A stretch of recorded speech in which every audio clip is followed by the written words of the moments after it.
Bueno, arrancamos QR formalmente, ya lo saben, estamos con Hernán Lecher, con Martín Granoski, tenemos un programa de muchas cosas muy interesantes que ahora les vamos a adelantar, pero claro, ya es tradición, ya es costumbre, arranca QR en esta jornada de martes con escenas del capítulo anterior.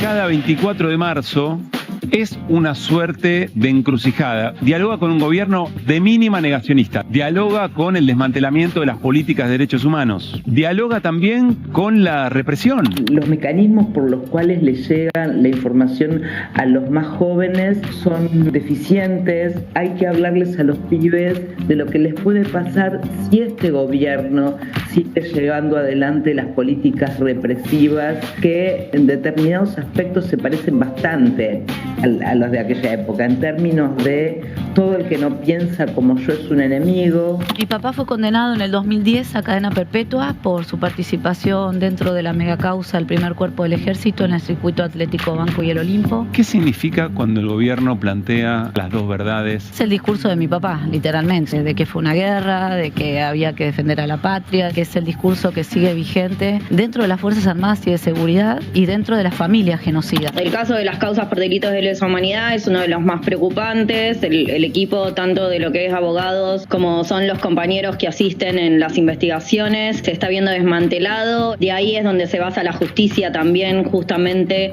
para conocer a través de los legajos, a través de las historias, a través de testimonios de familiares, pero también compañeros y compañeras. El sentimiento es de seguir adelante, ¿no? Digo, si las madres y las abuelas pudieron en un contexto mucho más adverso, como fue en plena dictadura, salir adelante, me parece que tenemos que mirar por ese lado, ¿no? Que si tanto odio y tanta crueldad es posible, tiene que haber de este lado un amor y una lucha capaz de contrarrestarlo, y bueno, yo quiero estar en esa lucha. La gente se animó a ir con sus familias, la cantidad de pibes y pibas, chicos, preadolescentes, adolescentes y jóvenes que se movilizaron. Hay esperanza y ganas de cambiar, por supuesto, una realidad que cada vez se puede disimular menos en términos del empeoramiento de la calidad de vida de la familia.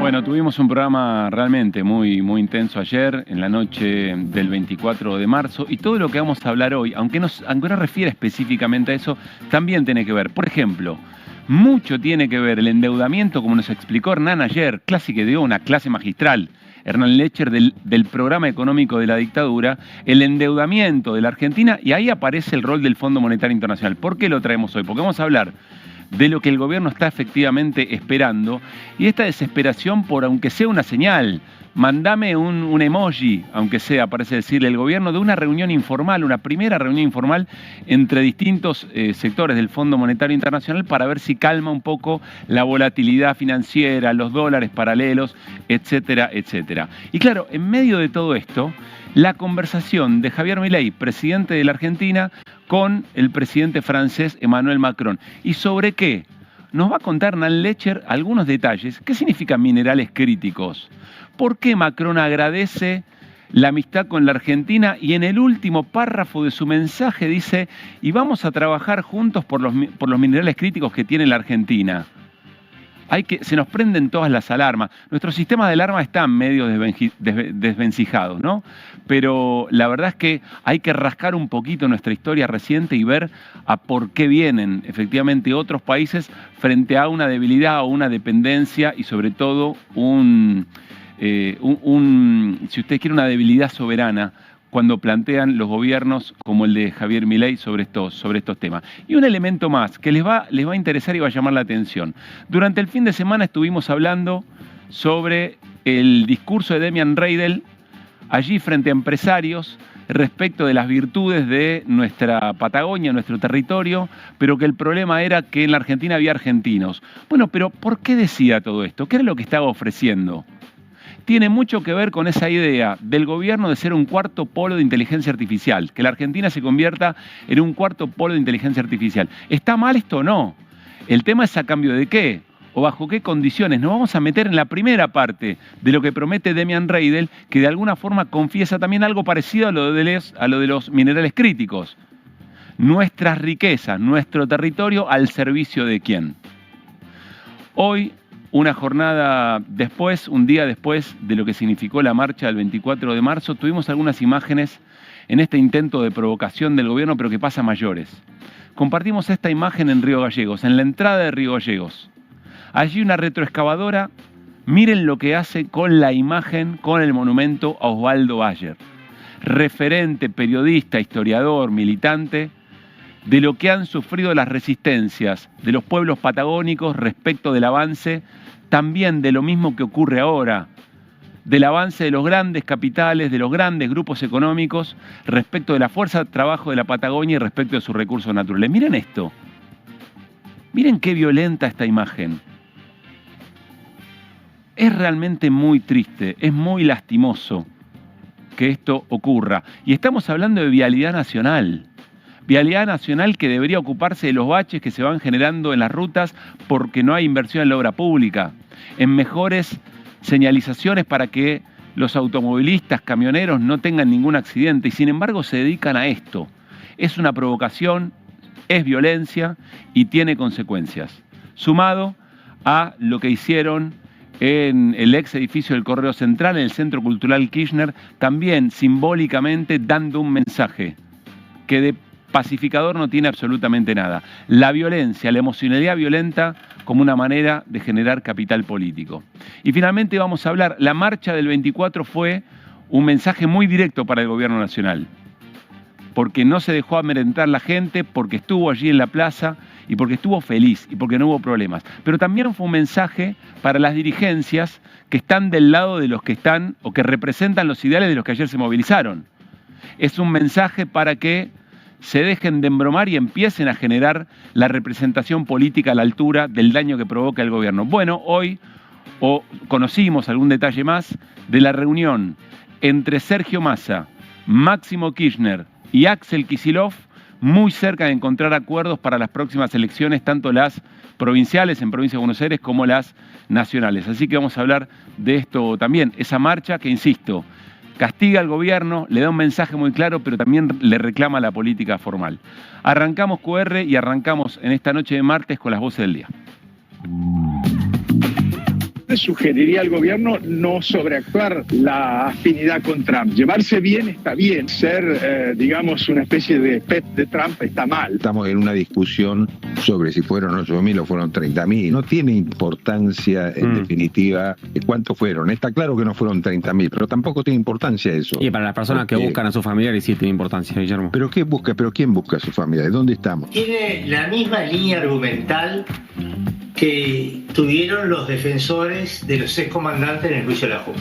Es que fue una guerra, y en la guerra no puede haber homicidio. Mi padre participó en Campo de Mayo, en los vuelos de la muerte, aplicando las anestesias que le aplicaban a los compañeros para matarlos de esa manera. Mi padre sigue impune, sigue vivo. A partir de esta medida es probable que se destruyan casi 50.000 puestos de trabajo. Va a ingresar ropa importada y van a ganar empleo en China. Pues el otro día decía el ministro Caputo que casa que cierra, bueno, la persona que se queda desocupada va a ir a la fábrica de al lado. Y no, acá hay un error conceptual importante, el ministro, porque en realidad van a ir a China, digamos. No te vayas tan lejos, vamos a algo más cerca.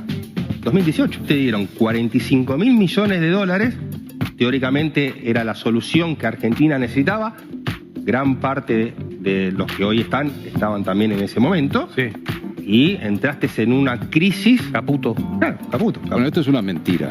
Desclasificación de documentos, los documentos, todos los archivos del país están abiertos. Un 60% de las víctimas todavía no tuvo su juicio. Está muriendo la gente, claro, y es la gente que más espera, que está en la cola hace 50 años. Que se venden al mejor postor, se venden porque le dan plata para votarle a este monstruo que nos está dirigiendo. Hay que acordarse de todo esto. Yo ya voy a cumplir 93 y tengo buena memoria. Interesante, es la voz del día. Me voy a quedar con dos cosas que vamos a retomar después. Primero, con el trabajo que se destruye acá, no es al lado que lo toman. Es en China que se genera un puesto de trabajo con la apertura de importaciones. En un rato con Hernán Lecher vamos a trabajar eso puntualmente. Y el otro elemento, pet de Trump, me parece extraordinaria la figura, pet. Se refiere a mascota, así que el gobierno no sea mascota de los Estados Unidos o de un presidente en particular. Otra historia que se repite y mucho, ¿no es cierto? Muy buenas noches, Hernán Lecher. Hola, Martín Granowski, ¿cómo andan? ¿Cómo estás? ¿Qué dicen? ¿Todo bien? Todo bien, gracias. Bueno, a ver, repasemos dentro de algunas voces a donde vamos a ir. Hoy QR contesta. Pregunta al AGE y QR contesta o explica. Ya van a ver de qué se trata. Muy fuerte lo de Francos. Muy. Preguntándose a viva voz, pero ¿quién busca a los desaparecidos? La verdad no sé si... Por lo pronto hay una cosa de búsqueda, ¿no? Que son los chicos. Los chicos que son grandes, pero los bebés robados de aquel momento que tienen más o menos alrededor de 50 años. ¿Quién busca? Se sigue buscando. Por lo pronto eso. Y el otro es delito que se sigue cometiendo. Yo no soy jurista, pero a uno se lo explicaron varias veces. Es un delito continuo el del secuestro. Sí, claro. No termina. Pero, insisto, ¿podemos volver a ver al jefe? ¿Qué le pasa al jefe de gabinete? ¿Qué le pasa a Francos? Que llama por teléfono apretando periodistas porque no le gusta una pregunta de un colega, llama por teléfono a dueños de medios a la noche, porque le cuestiona, ni más ni menos porque le cuestionan que antes de las 2 movilizaciones últimas, jubilados y jubiladas, venían sistemáticamente los miércoles fajando jubilados. Y él desconoce eso por completo. Y ahora dice a viva voz, ¿pero quién busca a los desaparecidos? ¿Quién le importa la cifra? Veámoslo de vuelta, por favor. Si la Fundación Simón Wiesenthal, después de 60, 80 años, sigue investigando estos hechos en la que murieron millones de personas, calcula que nosotros estamos en una discusión sobre si fueron 8.000 o fueron 30.000. No, tiene importancia en definitiva cuántos fueron. Está claro que no fueron 30.000, pero tampoco tiene importancia eso. Y para las personas que buscan a sus familiares sí tiene importancia, Guillermo. ¿Pero qué busca? ¿Pero quién busca a sus familiares? ¿Dónde estamos? A ver, ¿de dónde sacás vos que hay 30.000 familias que buscan a sus seres queridos? Eso no existe. No hay ninguna prueba de que haya tantas familias buscando a tantos desaparecidos. Entonces yo creo que hay que hablar con la verdad y hay que hablar con lo que realmente pasó. ¿No? Lo que pasó fue un desastre igual, ¿no? Yo creo que fue un abuso que es difícil de calificar, lo que pasó durante los años de represión absolutamente incalificable, sean 7.000, 8.000 o 30.000 personas. Difícil de calificar e incalificable. ¿Qué cosa? ¿No? ¿Qué cosa? Por eso, ¿qué es lo que es difícil de calificar? La palabra no, es lo que dice Francos. Difícil de calificar e incalificable. Es fácil de calificar, es calificable. Después nos metemos en eso si querés, Pablo, pero digo, no hay mucha discusión en la Argentina. Francos, ¿no? Salir a hacer un planteo de estas características, tanto le pide el gobierno de Javier Milei, estará queriendo reforzar su pertenencia. Francamente no lo entiendo. ¿Cuántas familias tendrían que estar buscando a sus familiares para que Franco considere que está bien? ¿No? Porque la verdad sí es una cuestión de número. Realmente llama la atención y vos usaste una palabra que me parece muy interesante, sobreactuar. A mí me da la impresión que Francos en algunas cuestiones, y en esta claramente es una, sobreactúa. ¿Viste? Ve a los otros que están sobregirados, dice yo también. Claro, entonces va y dice este tipo de cuestiones absolutamente tristísimas en boca del ministro. Ahora hablamos con Martín sobre esto, pero ¿cuántas veces más hay que explicar que 30.000 es una cifra abierta? Y es una cifra abierta, por supuesto que tiene mucho de simbólico, pero es una cifra abierta sobre todo por lo que cuenta después Pablo Yonto. Pablo Yonto dice algo tremendo, dice que el 60% de los crímenes cometidos por la dictadura todavía tiene que ir a juicio. Que el 60% de las personas señaladas por delito de dictadura todavía tienen que empezar el juicio. Bueno, ahí está la respuesta, ¿no? Y ahí está la respuesta de Franco. Bueno, es realmente muy llamativo. Y hay otra cosa que es, el Estado se supone que en algún lugar podría llegar a tener información. No hablo de la desclasificación ya desclasificada, ustedes trataron ayer el tema, yo vi el programa de Civil, no aquí dentro. Pero ustedes trataron ayer el tema ese, justamente. Ya estaba desclasificado porque Cristina Fernández de Kirchner había ordenado la desclasificación de los archivos de la CIDE, de la Secretaría de Inteligencia del Estado, que tuvieran que ver con violaciones de derechos humanos. Bien. Ahora, el punto es encontrar, o buscar por lo menos, porque si Franco dijera, soy el jefe de gabinete y me comprometo a buscar denodadamente dónde está la información sobre los desaparecidos, en archivos militares, en archivos de la Secretaría de Inteligencia, lo que fuera, es una cosa. Pero no lo dijo ni siquiera lejanamente. Hoy viene a QR Germán Martínez, el jefe del bloque de Unión por la Patria en la Cámara de Diputados. Vamos a conversar sobre todo esto y por supuesto también respecto de las agendas del Congreso y qué pasa con el Congreso, que se espanta por las características de este gobierno, pero le da todas las herramientas habidas y por haber. Ahí hay algo por dilucidar, o quizá terminar de convencernos que más allá de que en los papeles no funciona, Juntos por el Cambio sigue funcionando igual, porque en definitiva su proyecto de país no dista mucho del de Javier Milei. Y finalmente Gil Lavedra, en las voces también, ex juez de la Cámara que juzgó a los genocidas, diciendo la línea argumental del gobierno es la misma línea argumental que usaban los genocidas. Diría el vocero Manuel Adorni, fin, la Fiscalía descansa respecto de lo que está ocurriendo. Pero a ver, Martín, metámonos un poco más. Yo quiero, antes de que pasemos a lo de Martín Granowski, a ver si tenemos el tuit de Mariano Herrera. Ustedes me dicen si lo tienen o no. Porque vamos a hablar, no lo vamos a pasar, no vamos a emitir efectivamente ese documento, vuelvo a aclarar, como muchos otros medios, porque lo entendemos negacionista y porque hay límites que se van estableciendo en todo el mundo respecto de cuáles son los discursos a los que hay que darle circulación y cuáles no, en función del peligro que significan para la violencia social y política. Pero miren esto de Mariano Herrera, un prolífico usuario de la red social X. Muestra la imagen de dron de lo que fue ayer la Plaza de Mayo y dice, muy bueno el videíto igual. Algo así como, sigan participando. Me pareció muy gráfico, resume muy bien entre imagen y anclaje verbal, resume muy bien lo que ayer ocurrió. El gobierno quiso provocar para dominar la conversación pública y sin embargo lo que lo hizo fue la presencia de la gente en las calles. Nos referimos a ese video porque, Martín, ahora. Nos referimos a ese video porque estamos hablando del video de Agustín Laje. Agustín Laje es uno de los teóricos de Milei, es uno de los que incluso escribió discursos de Milei. Tiene 35 años, es uno de los exponentes de la ultraderecha argentina, latinoamericana y mundial. Ha escrito y participado de seminarios en México, es un activo participante de la CEPAC, que tiene que ver con Vox, con la ultraderecha del trumpismo, con la ultraderecha de Brasil, con Bolsonaro. Estamos hablando de él. Bien, a él recurrió el gobierno y además recordemos esto, es el presidente de la Fundación Faro. La Fundación Faro es la fundación que creó Javier Milei para tener en realidad un faro económico. Más que un faro ideológico que ya tenía, es un faro económico. ¿Para qué? Para recaudar. Uno de los problemas, y después vamos a hablar de esto también, uno de los problemas que tiene el gobierno de Milei o la Libertad Avanza es la recaudación. Agustín Laje participa de la propalación de ideas, de la generación de ideas y también de la recaudación, sobre todo pidiendo dinero a grandes empresarios para la campaña de este año. Recuerden que hay legislativas, estamos en época de elecciones de medio término. Bien, entonces, Laje insulta, IQR contesta, y esta es nuestra portada. Las explicaciones que incluso a uno de los cerebros de la batalla cultural del propio gobierno se van generando. Necesario.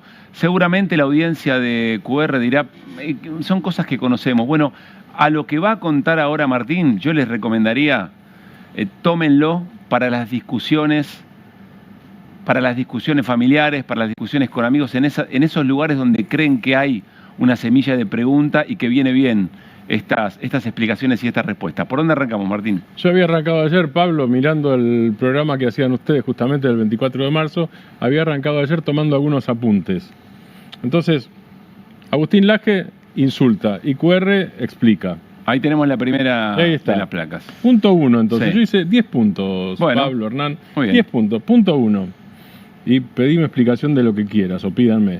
Las marchas del 24 de marzo no recuerdan el terror o el terrorismo, sino el terrorismo de Estado. Pequeña diferencia. Terrorismo de Estado es cuando el Estado es el núcleo, ejerce la violencia, el Estado tiene el monopolio de la fuerza. Cuando ejerce el monopolio de la fuerza de manera ilegal, concentrada, sistemática, y cuando ese monopolio de la fuerza es ejercido sobre la base o mediante, por ejemplo, la tortura, el robo de bebés, el encubrimiento, la falsedad ideológica, es decir, el falseamiento de documentos, la desaparición forzada, el asesinato, tirar a la gente en aviones, estamos hablando de eso. Bien. Eso se llama delito de lesa humanidad y no prescribe. Punto 2. Como se cometieron desde el Estado, son crímenes de lesa humanidad, no prescriben. Ahí está, lo mismo que dije recién, pero no prescriben, ¿qué es? Se puede seguir juzgando y se debe seguir juzgando, las dos cosas. Hay un derecho y hay una obligación de los Estados. Los Estados tienen la obligación de juzgar y no solo a diferencia de los delitos cometidos por las organizaciones guerrilleras eventualmente, que sí prescriben porque no son parte del terrorismo porque no son cometidos por el Estado. Y es otra discusión sobre si se justificaron, si no se justificaron, si son aberrantes, si no son... Es otra discusión, es una discusión histórica. Existe en la Argentina, por otra parte. Es mentira que esa discusión no existe. Vamos con el punto 3. Cuando se produjo el golpe, el 24 de marzo de 1976, Montoneros y ERP ya no tenían poder de fuego. ¿Por qué esto es importante? Esto es clave, porque uno de los argumentos del AGE y otra gente, y además esto era uno de los argumentos, como decía Gil Lavedra, de los defensores de los dictadores en el juicio de las juntas de 1985, era justamente que el golpe era para combatir a lo que se llamaba en ese momento las organizaciones subversivas. Pero resulta que Montoneros ya no tenía ningún poder de daño, de las dos más importantes. Y el Ejército Revolucionario del Pueblo, el ERP, había sido aniquilado cuando había intentado copar a fines de 1975 el regimiento de Monte Chingolo. Ninguno de los dos, es decir, podía cometer, como puede cualquiera, digamos, cualquier grupo, podía cometer alguna acción aislada. Poder de daño o poder de fuego, si es que lo tenía antes, lo había perdido totalmente o prácticamente totalmente. Es decir, que el golpe fue para otra cosa que ayer explicaba Hernán y explicabas vos, Pablo, muy bien en el programa. Vamos con el punto 4. Acá viene, entonces. Hubo golpe para refundar la Argentina y matar la rebeldía, que es parte... Exactamente. Es decir, si el punto 3 no tenía que ver con las organizaciones guerrilleras que estaban, o las organizaciones armadas que estaban en ese momento ya muy, muy debilitadas, el tema era entonces refundar la Argentina y matar la rebeldía, que es lo que nos explicó ayer Hernán, que es matar la rebeldía. Es matar la rebeldía en general, pero además... Empezando por una cosa, matar el poder de negociación sindical, matar la industrialización, matar ese mundo cultural y social que había en lugares como Avellaneda y La Matanza, que se convirtieron en zonas fantasmas, y matar los lazos sociales también. Bien, vamos al punto 5. Este me interesa particularmente porque se quiere armar un debate muy actual respecto de lo que significa la educación en la Argentina. No hay adoctrinamiento escolar. El golpe del 24 de marzo debe ser enseñado porque así lo marca la ley. La ley, me refiero a la ley de educación. La ley de educación tiene un punto en el que dice, no de manera adoctrinante, no es la palabra, pero no dice cómo hay que hacerlo, pero dice, hay que promover en las aulas la discusión sobre las causas que llevaron a la interrupción constitucional. Esto es un contenido obligatorio. Ahora, y ahora voy al segundo punto. Casi que el 6 y el 7 son parte de lo mismo. Sí, pero quiero explicarlo. Cada docente, digo, porque eso se ejerce. Digo, lo que están diciendo son estupideces o son, o es mala intención, o es estupidez, o es burrada, o las dos cosas. Digo, cada uno sabrá qué es, pero lo que digo es, esto es hecho. Cada docente tiene libertad de cátedra en el aula. Es decir, el docente o la docente explica, tiene la obligación de hablar sobre el tema. Da un programa, sigue un programa. Sí, sigue un programa, tiene la obligación de hablar sobre el tema. Claro. Está obligado, está obligado porque se trata, dice la ley, de promover los valores democráticos. Claro. Entonces está obligado. Ahora, ¿cómo se hace eso? Digo, lo conozco en términos teóricos y tengo una docente secundaria de compañera, digo, de historia y construcción de ciudadanía. Y le pregunté varias veces a ella, a amigas y amigos, ¿cómo hacen con eso? Dice, están los que bajan línea, no estamos de acuerdo con bajar línea. Ahora, no bajar línea no quiere decir abstenerse de hablar de la importancia de la democracia y de lo que fue un golpe de Estado, por supuesto. Ahora, el resto, los chicos estudian y hablan qué es lo que hay que hacer y uno promueve eso. Va de la mano con el punto 7. El Estado promueve la reflexión sobre el golpe y los golpes. No hay una historia de Estado. Y acá, o sea, que ayer escuchamos también, no, eso es ideología. Pero claro que es ideología promover los valores democráticos. ¿Sí? ¿O quién no tiene ideología? Es decir, quien prohíbe o quien quiere cercenar la aplicación de la ley respecto de qué se tiene que enseñar en las escuelas, y ideológicamente lo está haciendo. A veces cuesta entender esto porque son palabras que nos han enseñado a que no nos gusten, a que nos molesten, a que nos incomoden. Pero ideología tenemos todos y todas, puntos de vista tenemos todos y todas. Es una ideología también no promover los valores democráticos o promover la idea de que el terrorismo de Estado es equiparable a cualquier otro crimen. Vamos a las últimas 3. 8. Equiparar el golpe de Estado y sus acciones a cualquier acción no estatal es una forma de minimizarlo. Bueno. De minimizar el golpe, ¿no? Que es lo que hablábamos al principio, es no distinguir entre la jerarquía nefasta, pero jerarquía al fin, que tiene el terrorismo de Estado, y por otro lado, la jerarquía que tiene cualquier tipo de acción armada, así sea delito. Explicó muy bien Miriam Lewin, aparte de todo, por qué algunos delitos no pudieron ser juzgados. Una, porque no había intención de ser juzgado, digamos, seamos claros. ¿Por qué no había intención de juzgar? Porque estaba la experiencia chilena, que esto hay que tener en cuenta, la experiencia chilena previa del golpe de Pinochet. Los chilenos se arrepintieron de no haber matado más gente. Tomando la lección de la dictadura chilena, la dictadura argentina, que aparece 3 años después, dice, la única forma de matar más es desaparecer, es la clandestinidad. Punto 9, lo decía Gil Lavedra también en las Voces del Día. Los defensores de los dictadores, igual que el AGE, argumentaron que se trató de una guerra. El fiscal Estracera lo llamó cacería de conejos, lo que planteábamos recién. Y finalmente el punto 10, incluso las guerras tienen reglas, si es que avaláramos por un momento la idea, la teoría, el componente ideológico, el mensaje ideológico de que había una guerra en la Argentina. Incluso las guerras tienen reglas. No torturar, no secuestrar, no robar bebés, por ejemplo. Es decir, no atacar población civil está lleno y están en las convenciones de Ginebra. Existe el derecho de guerra. Existe el derecho. Claro. Hay el derecho humanitario, digamos, eso es el derecho humanitario. El derecho humanitario existe. Y la última cosa que quiero decir sobre esto, que no está en estos 10 puntos, es que la Argentina viene discutiendo mucho, más allá de la posición de cada Estado y de cada gobierno. Hay libros, investigaciones, polémicas, debates, autocríticas, críticas. Bueno, ustedes mostraron ayer lo que son indisciplinados o indisciplinadas. Digo, es un fenómeno único en el mundo. Las historias desobedientes. Claro, desobedientes, perdón. Como mezclé las dos cosas, desobedientes, disculpas.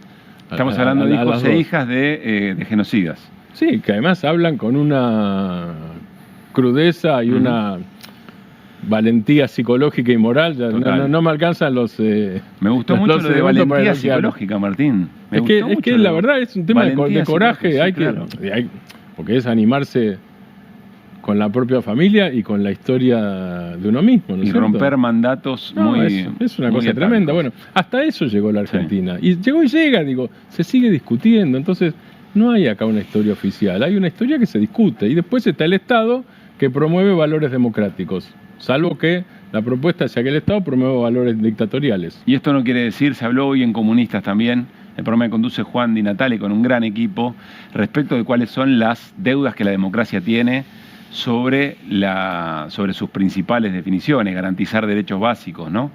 Pero eso es otro tema tan importante, pero no a confundir cuando discutimos de dictaduras o terrorismo de Estado. Siempre es interesante escucharlo a reflexionar a Martín Cohen, escritor. Ya lo había hecho alguna vez, ¿se acuerdan aquellas definiciones sobre la cifra 30.000 desaparecidos y desaparecidas? Cerramos el bloque escuchándolo él también.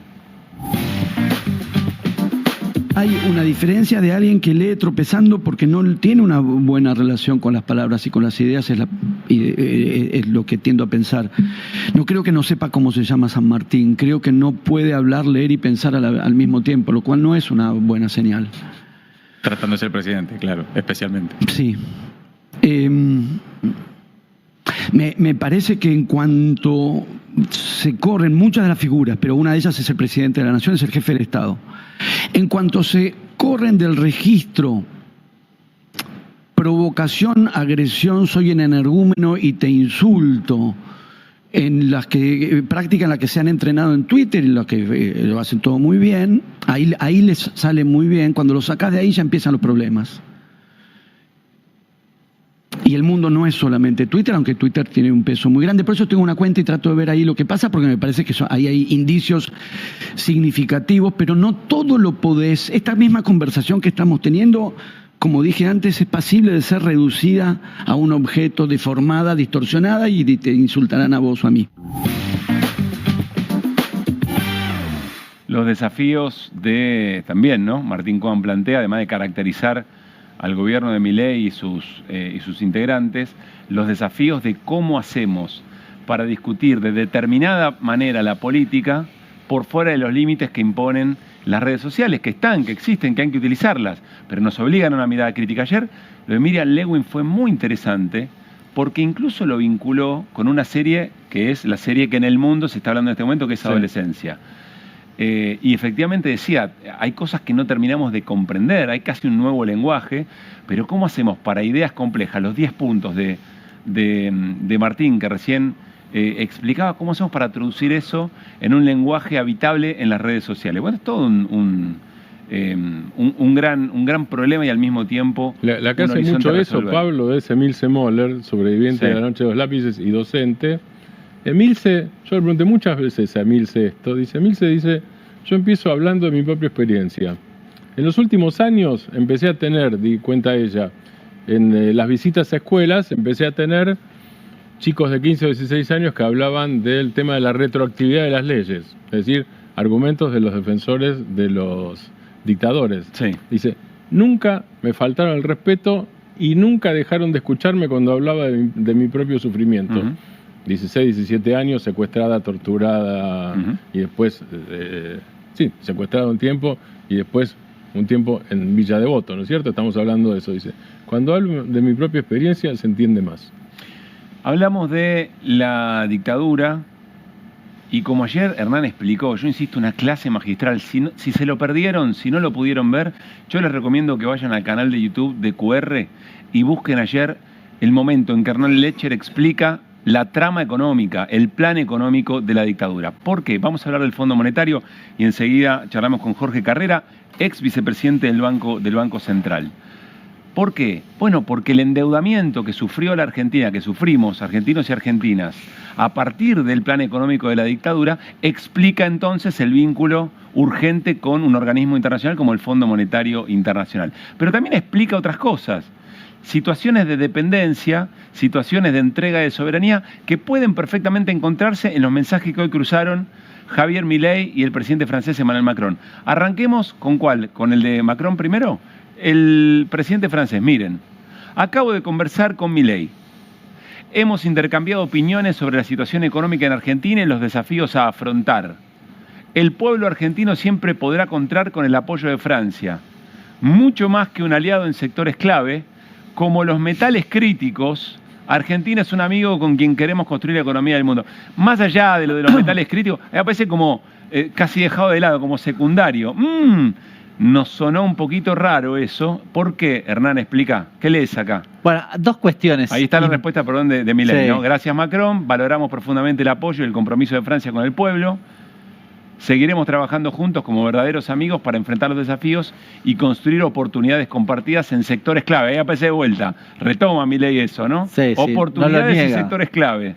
Sí, a ver, ¿por qué Milei llamó hoy a la mañana a Macron? Sí. Uno dice que lo llamó el martes porque quería hablar, a ver cómo estaba la cosa. No. ¿Cómo está el tiempo por ahí? Claro, hay una cosa concreta, que es que le pidió el apoyo de Francia. Francia tiene el 4,03 de los votos del Fondo Monetario para el futuro acuerdo. Porque hay algo que hay que mencionar, es en qué situación estamos. Hoy se reunieron con el staff, qué sé yo, bla, bla. La conclusión es, está todo bien. No sabemos nada, pero está todo bien. Avanza. Sí, todo lo habitual. Ahora, la discusión es, evidentemente hay un acuerdo con el staff, y ese acuerdo tiene que ir a la aprobación del directorio. Al BOA. Bien, claro, lo tienen que aprobar los directores del fondo. ¿Y quiénes son los directores del fondo? Bueno, depende de la participación que vos tengas. El de Estados Unidos es el más importante, tiene 16. Después, si no me equivoco, viene China, debe estar Alemania y Japón por ahí. Y Francia debe estar entre los primeros 10 seguro. Pero corregime una cosa, por ejemplo, vos arreglás con Estados Unidos que tiene el 16. Sí. Y Estados Unidos tiene poder de veto. Ahora, pero para llevar adelante positivamente algo necesitas... Tenés la mitad. Necesitas a alguien más. Claro, porque el poder de veto está dado con que el 85% tiene que estar de acuerdo con una cosa. Entonces, bueno, Estados Unidos solo con su voto puede voltearlo. No es casual el 16, digamos. No. Entonces, bueno, pero Francia es un jugador importante que tiene peso en los votos europeos y demás. Con lo cual, lo llama para eso. Ahora, ¿cuál es el pago? Es decir, ¿por qué nos va a ayudar? ¿A cambio de qué? Macron dice, no, quédate tranquilo, Milei, te vamos a acompañar. ¿Por qué? Y ahí aparece la clave de esta frase. No, mucho más que aliados claves, en sectores claves, como los metales críticos. Yo me fui a buscar, Pablo, una cuestión muy importante. La relación, porque digo, bueno, quizás ya somos aliados claves. Claro. Digo, en metales críticos. Y se está refiriendo al vínculo que ya tenemos. Yo no lo sabía. Metales críticos, ¿de qué hablamos? Hablamos níquel, cobalto, litio, cobre, tierras raras y alguna cosita más. ¿Para qué son útiles estos metales? Básicamente para la transición energética, porque o generan energía o contienen energía y preservan la energía. La conservan. Nosotros no tenemos ni níquel ni cobalto. Tenemos litio y cobre, con lo cual medio que teníamos, ya está, es eso de lo que estamos hablando, para simplificar. Ahora, me fui a ver, te decía, la relación comercial con Francia. Es muy chiquitita, $1.000 millones, la verdad bastante chica en términos generales. Sí. Ahora, me fui a buscar metales críticos. No hay relación comercial. No exportamos ni níquel, bueno, obviamente no lo tenemos. ¿Y pero por qué es importante que no haya relación comercial actual? Porque básicamente no somos socios en sectores claves. Lo vamos a hacer. Releo lo de Macron. Sí. La pregunta era esa, digo, quizás nosotros le exportamos un montón de litio y yo no me acordaba. Y hay que revisar algún detalle. Claro, y quizás ya somos y el tipo está diciendo, bueno, cuidemos esa relación. Sí. No, mentira, no somos socios. Importamos un poquitito, 900.000 en un año y 2 meses. Nada, $900.000, nada, es un chiste. O sea que la novedad ni $1 millón o el valor de ese intercambio es que aparece algo sobre lo que todavía no intercambian Argentina. Dice, no es Francia. Somos socios comerciales, vamos a ser socios comerciales en sectores estratégicos vinculados a metales críticos. Enseguida hablamos con Jorge Carrera, insisto, ex vicepresidente del Banco Central. Vamos a hablar de del momento del vínculo del gobierno con el fondo, pero todo esto se juega, esto es parte del tablero también, sí, Martín, perdón. Hay un dato que tiene que ver con lo que hablaban ustedes. Alemania, y Francia también, pero Alemania sobre todo, porque Alemania acaba de reformar la Constitución para permitir un mayor déficit fiscal. ¿Para qué permite un mayor déficit fiscal? Para aumentar el gasto militar de 1,5% del Producto Bruto a 2,5%. Son 500.000 millones de euros. Algunos de los metales que se usan en la tecnología, en chips, porque la guerra es en buena parte electrónica, son los que acaba de nombrar Hernán. Cuando hablamos de vínculos con el Fondo Monetario Internacional, este gobierno cualquiera que lo haya hecho, la diferencia entre tomar una deuda con un organismo de estas características o con el Banco Central es que el Fondo Monetario te dice, ok, acá tenés el dinero, pero acá están nuestras condiciones. Y ahí, bueno, empiezan a jugarse en estos tableros y por eso es importante invitar a Jorge Carrera, ex vicepresidente del Banco Central, para charlar un poco y a ver qué está viendo, qué está pensando respecto del momento de la relación con el fondo. Jorge, Pablo Caruso y todo el equipo de QR, saludamos. ¿Cómo estás? Hola, ¿cómo les va? Es un gusto hablar con ustedes.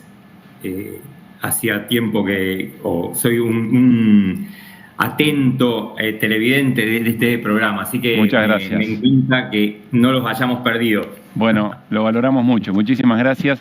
Perdón por la lata en el principio, pero queremos darle un contexto para las preguntas que te queremos hacer sobre qué estás viendo si vos querés, en el amanecer de un nuevo acuerdo de la Argentina con el fondo. Bueno, lo primero que te puedo decir es que viene lento. Nosotros estamos viendo que tal vez el ministro y el presidente anticiparon demasiado rápido que está cerrado el acuerdo. Es cierto que ya está elaborado a nivel del staff, hoy se estará hablando en forma informal, pero la experiencia, yo he trabajado todo en el acuerdo, en el último que tuvimos, te muestra que hay tiempos que el Fondo Monetario necesita moderar. Y lo que decía Hernán es muy importante, Francia siempre es un jugador que, como vemos, lo mismo que hace en política internacional y en política militar, lo hace en el Fondo Monetario, juega mucho más allá de su 4% de su participación. Es un jugador muy importante. En la época de Alberto Fernández siempre nos ha apoyado y es el gran facilitador de Europa. Imagínate que en este momento vos tenés de otros importantes, pero no tanto. Tenés España, tenés Holanda, tenés Alemania, que en este momento, como recién se decía, está en una transición hacia un nuevo gobierno, que hay que ver cómo lo mira. Tenés Inglaterra y después lo demás son sillas que son conjuntas. Entonces, Francia siempre es el gran componedor y hace valer sus votos, su influencia. Recordemos que históricamente, por una regla no escrita, el Fondo Monetario siempre es dirigido por un director europeo, así como el Banco Mundial por un norteamericano y viceversa las vicepresidencias. Entonces, lo que me decías es, yo creo que ya está arreglado una gran parte, pero faltan las dudas más importantes que podemos tener. Uno, el monto que se va a desembolsar, cómo se va a desembolsar ese monto, es decir, si van a ser, cuando se dice 20.000 millones, esos 20.000 millones van a ser simplemente una parte de dinero, los DEC, que te da el fondo para que le pagues lo que le debes, y además dinero fresco. El dinero fresco empezó hablándose de 12.000 millones, de 11.000 millones, ahora estamos en 8.000, pero parece que van a ser 3.000 que en realidad no nos los pagamos y no nos lo dieron, más en realidad fresco serían 5.000. Son números que se van achicando, y por el otro lado es la disponibilidad de esto para hacer qué. Si me lo van a dar todo junto, Caputo, el Caputo 2, este Caputo que tenemos hoy, va a poder hacer lo mismo que hizo el Caputo 1, es decir, intervenir libremente en el mercado del dólar oficial y en el mercado del dólar financiero, o simplemente lo va a tener como un jarrón chino donde con la sola idea de que tenés esas reservas vos tendrías que asustar a los agentes económicos para que no te demanden o no presionen su dólar. Esas son las cuestiones más importantes en cuanto a cantidades. Lo único que sabemos es la tasa, que esa es más o menos igual para todo el mundo, y lo que nos falta es la frutilla del postre, que es saber cuáles son las condiciones importantes. Y sobre todo hay una condición importante, que es si el Fondo Monetario nos va a pedir algún tipo de cambio en la forma del régimen o de la política cambiaria que tenemos en este momento. Sí, sí, va a pedir devaluación. Bueno, lo que pasa es que no, esa palabra seguro que va a estar borrada, no la vas a ver, algún eufemismo se va a inventar, la palabra devaluación no va a existir por ningún lado de lo que esté escrito. Yo escribía una cosa, para los que tenemos cierta edad, que llamaba en un tuit, ni vencedores ni vencidos. Es muy probable, porque el fondo es muy bueno en hacer eso, tratar de no mostrarte ni que te ganó, ni que tuvo razón, ni que finalmente te dobló el brazo. Claro. Que tal vez se mantenga eufemísticamente la idea de un crawl al 1%, pero se le van abriendo bandas por arriba y por abajo, primero de un 10% por arriba, un 10% por abajo, el por abajo casi que no importa, pero bueno, para decir que son simétricas, y eso se iría abriendo, donde dentro de esas bandas el Banco Central dejaría que fluctúe el tipo de cambio y no intervendría, ¿no? Esa podría ser una alternativa, creo que es la más probable. La otra sería directamente que algunas presiones que ha habido hayan sido efectivas y digan, bueno, vamos a proponer una especie de apertura de una parte del cepo y con esa excusa permitimos que haya un pequeño salto. A mí me parece que eso el gobierno lo va a resistir con uñas y dientes. Bien. Porque iría un poco en contra del relato. Hernán. Jorge, ¿cómo estás? Buenas noches. Te pregunto por esto último que decías, particularmente de las restricciones cambiarias. A ver, supongamos que, un poco retomando algunos de los números que suelen aparecer en los diarios en estos días, 20.000 millones, pero 12 son para el roleo futuro, agarremos 8. Con esos 8, ¿el gobierno puede no hacer nada y llegar bien a las elecciones, o el mercado va a decir, bueno, me lo tomo y se lo saco y ya? Y te pregunto además, ¿puede o vos vislumbrás que puede haber un desarme de los controles cambiarios por etapas? Pienso en el dólar blend, quizás el corrimiento de esa restricción, pero no de otras. El dólar blend yo creo que es una cosa que el fondo la tiene entre ojo y ojo, no les gusta. ¿Por qué? Porque ellos dicen, con el dólar blend vos no acumulás reservas.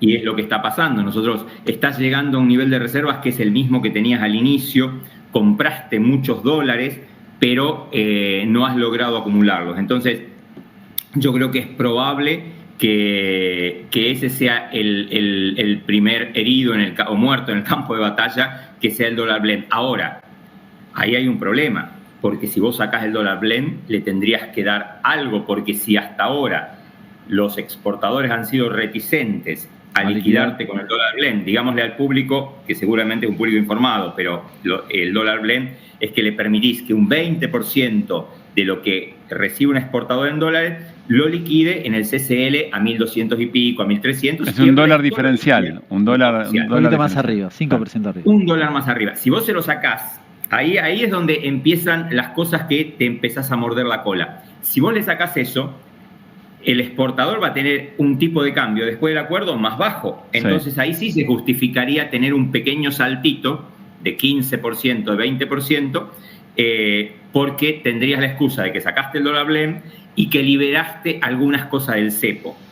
Yo igual creo que esa es una baja probabilidad. Yo creo que ahí es donde están los detalles que son problemáticos. Y lo otro que decís, Hernán, me parece la gran pregunta es si 8.000 millones de dólares alcanzan en un país como Argentina para contener efectivamente, porque lo que te puede pasar es que vos hagas la banda esa que decimos, pero inmediatamente el dólar se te vaya al techo de la banda y tengas que estar constantemente interviniendo, ¿no? Yo creo que también deberían tener una tasa de interés un poco más alta, con todos los problemas que eso puede tener, para tratar de evitar que haya un desarme masivo de carry trade. Tengo una pregunta, Jorge, ahí ayer lo escuchaba a Miguel Kigel decir que había algo así como 100.000 millones de dólares en pesos disponibles como para atacar al dólar, como para irse al dólar, sugiriendo que esa era una cuenta que había que prestarle atención para pensar cuántos dólares necesitas para hacer frente, digamos, a esa demanda. En ese sentido, ¿cómo se puede? Le pregunto también a Hernán, pero ¿cómo se puede? ¿Cuál es el cálculo que un gobierno hace? Si tiene que ver mucho con las expectativas, si tiene que ver con la volatilidad de los actores que están tratando de leer, cuánto le da el fondo, cómo va a responder el gobierno, qué gobernabilidad tiene, ¿cómo se hace esa cuenta? Yo creo que ellos se han intoxicado con una oración que repiten y la gente, los troles con orientación económica, etcétera, también la dicen, esta idea de que no hay pesos. El problema es que es una concepción muy básica de una cuestión que los economistas llamamos la teoría cuantitativa, no importa. Perdón, sí, que no hay pesos para ir hacia el dólar, esto estamos hablando, ¿no? Hacia el dólar, bien, pero eso es una verdad relativa. Es cierto que la base monetaria, que es el dinero el que es en efectivo y que está alguna parte de los depósitos de los bancos en el Banco Central, es relativamente pequeño en términos históricos. Pero vos tenés también depósitos en cajas de ahorro, tenés plazos fijos, tenés títulos de deuda en pesos que bajo distintas condiciones puede pasar que alguien que está en esos títulos en pesos en un momento, ante la percepción de que realmente puede haber un cambio muy importante en el dólar, obviamente, ¿qué hace? Deja de estar en pesos y se pasa al dólar. Entonces, esa es la idea de por qué la bicicleta del carry es una bicicleta, es un delicado equilibrio. Mientras vos puedas mantenerla andando y estar en equilibrio, bueno, tiene la magia de toda bicicleta, que es que no se cae. Bien. Ahora, cuando vos te convencés de que pudiera no ser más negocio estar en pesos porque el interés que ganaste no te alcanza a cubrir el riesgo que tenés de que de pronto el dólar pase de 1.000 a 1.200 o a 1.150 o a 1.300, bueno, mucha gente se puede anticipar.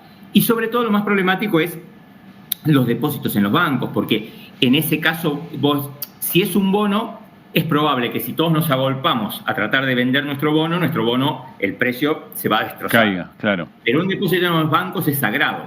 Es decir, de alguna forma tienen que salir los pesos para devolverle esos pesos y que vaya a comprar dólares.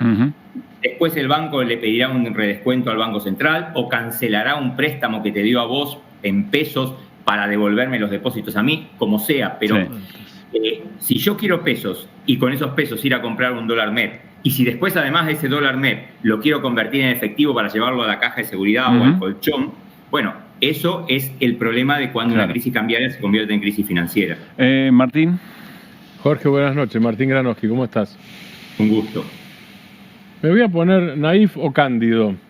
Digo, no se está discutiendo, o por lo menos uno no escucha, nada que tenga que ver con actividad económica y sobre todo actividad industrial, ¿no es cierto? No hay nada, actividad económica, consumo, o no se discute, te lo pregunto, o no se discute o no lo sabemos. Esa es la primera parte. Y la segunda parte es, ¿hay alguna chance de que el préstamo del fondo sea reactivador? La primera parte, en todos los programas del fondo vos tenés una discusión muy intensa sobre niveles de actividad, sobre el efecto que tiene esto. Ellos son, diría, muy buenos evaluando esos efectos.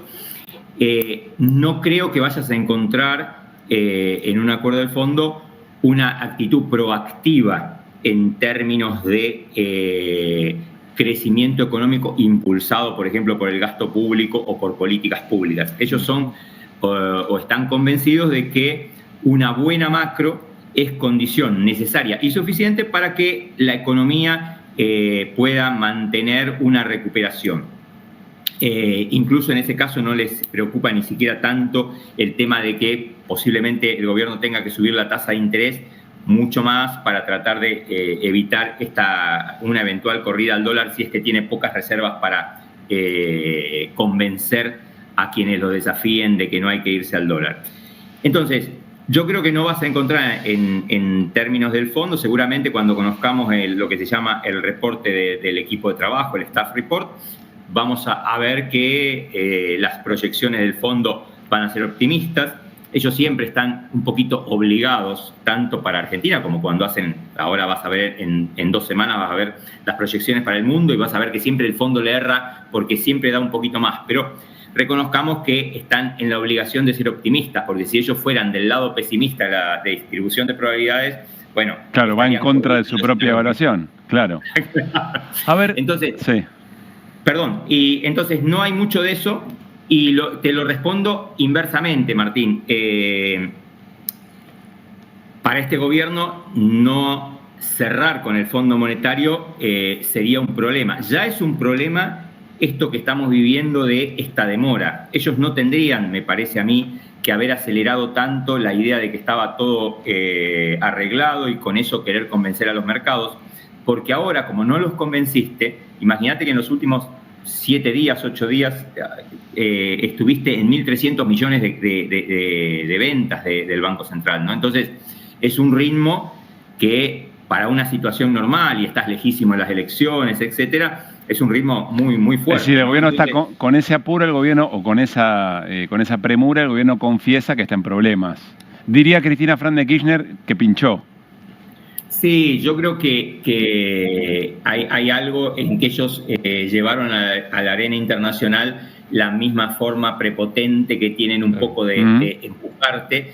Y nada, yo creo que el diablo siempre está en los detalles y la gente, el staff, lo hemos padecido muchísimo. Es muy astuta en ir manejando esos tiempos. Eso no quiere decir que vos no tengas una bajada de línea desde arriba del gobierno norteamericano diciendo hay que apoyar a Argentina. Bien. Por algo se sube Macron al tren, o sea, el tren ya está en marcha y eso está clarísimo cuando se suben los franceses, pero el diablo está en los detalles. Vos no podés llamar a Trump y decirle necesito 2.000 millones más. Claro. A ver, Jorge, y es ahí donde se pierde tiempo. Quiero hacerte, se va a enojar la producción conmigo, primera vez que hacemos esto en el siglo 2025, pero suele ocurrir. Estamos ya pasados, tenemos que cerrar, pero quiero hacerte una pregunta en función de esa experiencia que tenés en las negociaciones. El fondo, cuando sea a nivel técnico, sea a nivel directorio, el board, ¿el fondo observa algo que nosotros permanentemente decimos en términos políticos? ¿Cuánta prestancia tiene un gobierno para contener la protesta social? ¿O cuánta gobernabilidad tiene? Enseguida viene Germán Martínez. ¿Cuánta respuesta tienen los sectores aliados para que lo acompañen en términos de regla de juego en el Congreso? Hay un criterio, corregime Jorge, te dejo responder a vos, pero quiero aportar esto. Hay un criterio para la aprobación de un crédito cuando supera determinada magnitud, en este caso supera la cuota que la Argentina tiene, que es la aceptación, digamos, la aprobación política, por decirlo de algún modo. En la época de Macri, ¿se acuerdan? Cuando Pichetto apoyaba el acuerdo, era en parte por esto, ¿no, Jorge? Sí, completamente de acuerdo, y es el rol de Carrió, y es decir, el fondo son políticamente muy astutos en ese sentido. Ellos cuando vienen acá hablan con un montón de gente. Obviamente depende de cada momento en percibir qué apoyos tiene cada gobierno en Estados Unidos. Por ejemplo, cuando íbamos nosotros teníamos mucho menos apoyo, a pesar de que había algunos sectores que tenían buen diálogo, por ejemplo, con Massa, pero obviamente eso era mucho más limitado de lo que se tiene ahora. Pero eso no quiere decir que ellos, como ente que tiene prioritariamente que cobrar, también miren el contexto, y también no sería lo mismo que esto estuviéramos como en el momento donde estaba la transición entre Macri y Alberto Fernández, donde venían a verlo a Alberto Fernández y a los equipos económicos, que en un momento de elección de mitad de término. Pero yo creo que ellos siempre tienen un ojo mirando a cómo está el soporte político, porque finalmente ellos saben que es el país el que les tiene que pagar. Claro. Jorge, muchísimas gracias, ha sido muy, pero muy claro. Y bueno, te comprometemos a que cuando empiece a haber más novedades o más anuncios, nos ayudes a traducir. Venga. Seas, o que vengas, dice Hernán, pasajero frecuente. Gracias, un gran abrazo. Bien, Jorge Carrera, ex vicepresidente del Banco Central, y con esa experiencia en la negociación nos va a ayudar seguramente a hacer esta lectura. Ya viene Germán Martínez, vamos a hablar de todo esto, cómo juega, por ejemplo, la marcha de ayer, respecto de la mirada de quienes están a punto de otra vez acordar con el gobierno. La marcha de ayer puede haber sido un punto de inflexión o parte de varias cosas que dan un punto de inflexión. Pero volvamos un poquito para atrás. Les decíamos, en el marco de la importancia de Francia para el acuerdo con el fondo, la conversación de hoy de Macron con Milei, que dice, sí, somos muy amigos, así que quede tranquilo que con el temita de los minerales críticos nos vamos a llevar fenómeno, nos cuenta Hernán Lecher, que eso es parte de una negociación para que Francia acompañe. Volvamos a Reidel, a Demian Reidel, jefe de asesores del gobierno de Javier Milei. La frase que escuchamos el fin de semana y que generó mucha indignación por un tramo, que es el tramo donde Reidel dice, tenemos todo en la Argentina, el problema son los argentinos. Y nos quedamos ahí con razón. Pero ¿de qué está hablando? ¿Frente a quién está hablando y de qué está hablando? Recuerden que Reidel es el que le convence a Milei de que Argentina puede ser cuarto polo de inteligencia artificial. Repasemos, pero presten atención a la primera parte de lo que dice Reidel, más allá de lo que ya nos indignó. We have large extensions of land with access to energy, with access to water, in cold climates, which is sort of a cherry on the cake for the cooling of systems. And in an area without armed conflicts, without tsunamis, no earthquakes, there are not that many places on Earth with those things. Obviously, the problem with this area is that it's populated by the Argentinians. So this is the one thing that we have fixed.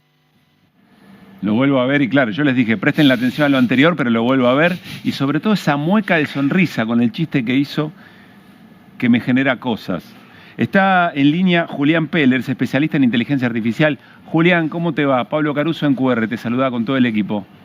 ¿Qué tal, Pablo? ¿Cómo estás? Gracias, Julián. Increíble ver este video. Sí, una y otra vez. Pero quiero preguntarte... Dale. Volverlo a ver me hace ver algo lindo, quizás. Dice un montón de cosas lindas de Argentina, ¿no? Sí, es cierto. Tienes razón. No tenemos guerras, no tenemos tsunamis. Es verdad. Pero ¿en qué contexto y qué es lo que está ofreciendo Demian Reidel, que me parece que es algo que pasó un tanto por detrás de la provocación? No sé, es muy fuerte que hable de territorios y después diga que están poblados de argentinos. Suena muy fuerte.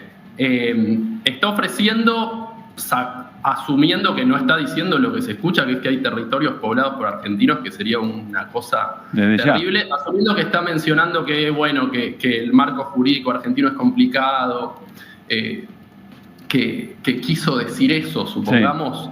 Sí. Puede ser. Por otro lado, es muy desafortunado que diga esto en un foro internacional, porque realmente el talento argentino en lo relacionado con la inteligencia artificial es excelente. Pero te hago una pregunta anterior, Julián, porque hasta donde entiendo, los desarrollos de la inteligencia artificial necesitan grandes extensiones territoriales, bajas temperaturas, supongo que para las máquinas que se utilizan, y agua. ¿Esto es así? ¿Hay algo de esto en lo que plantea Reidel?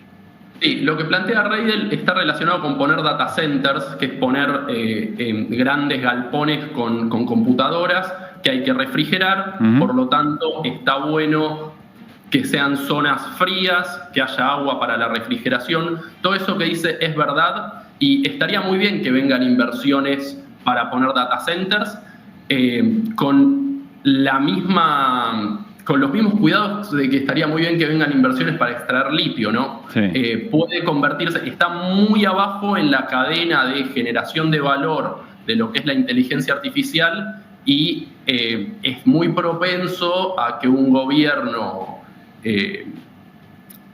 liberal sea propenso a que no haya regulación y que sea un programa extractivista, claro, donde se subsidie la energía, compren tierras baratas, tengan acceso a aguas y después no dejen valor agregado para... Entonces, a ver si te entiendo y puedo interpretar las dos partes. Lo que está diciendo Reidel, nosotros tenemos todo eso para instalar esos galpones, pero tenemos un problema que son los argentinos y los argentinos suelen regular, suelen proteger sus bienes de alguna manera. La verdad que suena así. Y claro, ahora termino de entender. Como te decía, operar un data center requiere muy poca mano de obra. Entonces tendría que ser un acuerdo donde los beneficios de las empresas transnacionales, como puede ser Google, Amazon, Meta, Microsoft, vengan con beneficios para Argentina en el corto, en el mediano o en el largo plazo, como puede ser transferencia tecnológica, si es que se van a llevar los beneficios económicos afuera, al menos que nos quede más adelante poder reutilizar tecnología, transferencia de conocimiento. Idealmente, por esto hacía énfasis en el tema de está poblado de argentinos y reírse de los argentinos, idealmente podríamos incorporarnos en otras zonas de la cadena de producción de valor de la inteligencia artificial. También él dice que en el mundo los data centers son lo único que está generando la inteligencia artificial, como si todo el valor estuviese tan cerca del hardware, de las máquinas, y es mentira. La verdad que el valor agregado más grande está en la capa de servicios y en la economía del conocimiento y en recursos humanos altamente capacitados, y en eso Argentina está muy bien parada y tenemos, por ejemplo, frente a competencia como India, que están en una zona horaria completamente alejada de lo que es la capital productiva del mundo, si fuese Nueva York. Nosotros tenemos gente muy formada en tecnología, estamos perfectamente alineados con Nueva York, que nos permite trabajar muy bien con Estados Unidos. Tenemos gente que está formada en inglés, a diferencia de Brasil, donde quizás no ocurre tanto en capas vidas que hablen tan bien inglés como en Argentina. Entonces es un pecado que tire abajo para hacer un chiste al talento, sino que está para poner en valor y para vender hacia afuera y favorecer de alguna manera, incentivar. Julián Hernán Lecher tiene una pregunta. Julián, ¿cómo estás? Te escuchaba, vos decías algo así, corregime, pero decías algo así, bueno, está buenísimo, pero le tiene que dejar algo a la Argentina. Y repasabas, bueno, transferencia tecnológica, tal vez empleo, depende en qué parte de la cadena, pero alguna cosa que le quede a la Argentina. Ahora, pienso en el RIGI, el régimen de grandes inversiones, que es exactamente lo contrario. Entre otras cosas, no plantea transferencia tecnológica. ¿No es un gran riesgo que, escuchándolo a Reidel, la propuesta sea sencillamente vengan, instálense acá y después vemos si nos toca algo a nosotros? Todo parece alineado bajo esta perspectiva, como decís, el chiste de está poblado de argentinos parece alineado con esto, una propuesta totalmente extractivista, atractiva para los capitales, pero que puede ser no beneficiosa para nosotros cuando tendría que serlo. También, bueno, recién estaban hablando de esto con Macron, que de alguna manera es el mismo tema. Los data centers están un poquito arriba del litio. Bien. ¿Martín? Julián, buenas noches. ¿Qué tal, Martín? En términos de creación de fuentes de trabajo, ¿podés hacer un cálculo de cuánto crean estas granjas que no son de trolls, sino de inteligencia artificial? Digo, aparte de la persona que le venda sándwiches de milanesa O si está en la Patagonia un buen corderito para cada tanto, ¿qué puede ser? Efectivamente, acá en la construcción de un data center habría mucha mano de obra en la construcción, en las operaciones no es muy intensivo en mano de obra. Entonces, por ese lado no vendría un gran beneficio, generaría un poco de empleo, si es que contratan empleo argentino, y generaría un pequeño comercio alrededor de ese pequeño empleo, pero no es más parecido a la explotación agropecuaria que a la industria, por decirlo así. No es intensivo en mano de obra. Por eso insisto en los servicios, en la capa de producción de servicios. Julián, pregunta, Hernán. Una más general te pregunto. La otra vez lo escuchaba Santi Siri, programador que sabe de inteligencia artificial y demás, y decía, yo programo en inteligencia artificial y en una hora hago un programa mejor, a mí me llevaba antes una semana, lo chequeo y está mejor hecho que cuando yo lo hacía. ¿Hay que preocuparse, estoy hablando del laburante, hay que preocuparse por la inteligencia artificial? Pequeño tema, te tiro. Tenés 30 segundos para contestar. Te hago un comentario. Yo estuve escuchando a Santi cuando hablaba de lo de Libra. Eso está un poco alineado. Parece desprolijo lo que dice Reidel. Argentina tiene mucho talento en inteligencia artificial y tiene mucho talento en cripto, y lo que hizo Javier Milei con Libra fue un mamarracho y le bajó mucho el precio a lo que es cripto y Argentina. Cuando Santi Siri, por ejemplo, y otros, hay una comunidad cripto muy, muy interesante y muy seria. Respecto de la pérdida de trabajo, yo uso estas herramientas que usa Santi, son buenas, aceleran el trabajo mucho. El otro día estuve haciendo un programita en 3 horas apenas. Después hay que trabajar bastante más. No queda mucho trabajo para hacer una vez que terminaste las 3 horas. Igual vamos a retomar esto porque cito a Reidel. Reidel diría, bueno, lo que pasa es que acá en la Argentina, viste cómo es. Si la inteligencia artificial reemplaza a trabajadores, van a querer laburar menos días a la semana y ganar lo mismo. Y ese es el problema de los argentinos, saludablemente. Gran abrazo, Julián, gracias. Abrazo, gracias. Que esté muy bien. Me quedo pensando, ahora van a ver por qué se los digo, en los esfuerzos que están haciendo los gobernadores. Hoy creo que estaba leyendo algunas noticias respecto de lo que hace Infran en Formosa, tratando de generar obra pública, la obra pública que le corta el propio gobierno, con recursos del propio gobierno provincial. Bueno, hablando de tecnología y desarrollo tecnológico, hoy el gobernador Axel Kicillof se reunió con referente del sector científico-tecnológico. Ahí estamos compartiendo el encuentro. Fue en el despacho de la Casa de Gobierno, si no me equivoco. Estaba Carlos Bianco, el ministro de Gobierno, el presidente de la Comisión de Investigaciones Científicas de la provincia, Roberto Salvarezza. Se evaluó la situación del sector a nivel nacional y, por supuesto, el diseño de políticas a implementar para apoyar a la ciencia y la tecnología por parte del gobierno de la provincia de Buenos Aires. Ahí lo vemos al ex ministro de Ciencia, Tecnología e Innovación, Daniel Filmus, la ex presidenta del CONICET, Ana Franchi, investigadoras e investigadoras del CONICET, Carolina Mera, Sandra Carli, Juan Pablo Paz, Andrés Kreiner, Osvaldo Uchitel, Alberto Conblit y Félix Requejo. Todas personas que, junto con las políticas, han sido muy maltratadas. Y quizá acá también se refiere a Reidel respecto del problema son los argentinos, ¿no? Porque tenés un grupo de argentinos y argentinas que están queriendo sostener el desarrollo científico tecnológico de la Argentina por el valor agregado. Claro, es más difícil ir a cambiar apoyo en el Fondo Monetario cuando vos lo que querés ofrecer es que te transmitan tecnología, que generes valor, si lo quieren hacer otros países. Esta es parte del desafío y bueno, y en algunos lugares se le da pelea a esto, ¿no? Bueno, nos vamos a ir a la pausa, digo bien, querido Juancito, nuestro productor, perdón, Julián. Nos vamos a ir a la pausa y al regresar está Germán Martínez para charlar con nosotros, el titular del bloque de Unión por la Patria. Y antes de cerrar, queremos mandarle un gran abrazo, ahora que tenemos toda su atención, a nuestro querido productor Woody González. Feliz cumpleaños, ojalá estés pasando muy bien, le queda un ratito, que sea con abrazos. Gran persona, gran profesional, te queremos, te admiramos, aprendemos mucho de vos. Personalmente me encanta el rato de QR, que significa sentarnos a hablar y a ver de qué manera traducimos todo lo que queremos hacer en el programa. Así que felicidades y que se venga un muy buen año, un nuevo año. Pausa y estamos con Germán Martínez, titular del bloque Unión por la Patria.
Aquí en Bravo Televisión quiero recordarles, por supuesto, que QR se puede ver en el canal de YouTube de Bravo TV, pero los mejores momentos de QR, el salto a cabecear de Martín Granowski, las barridas de Hernán Lecher, todo eso aparece, los highlights aparecen en el canal de YouTube de QR. Insisto, para repasar, y yo quiero recomendarles 2 o 3 cosas del programa de ayer.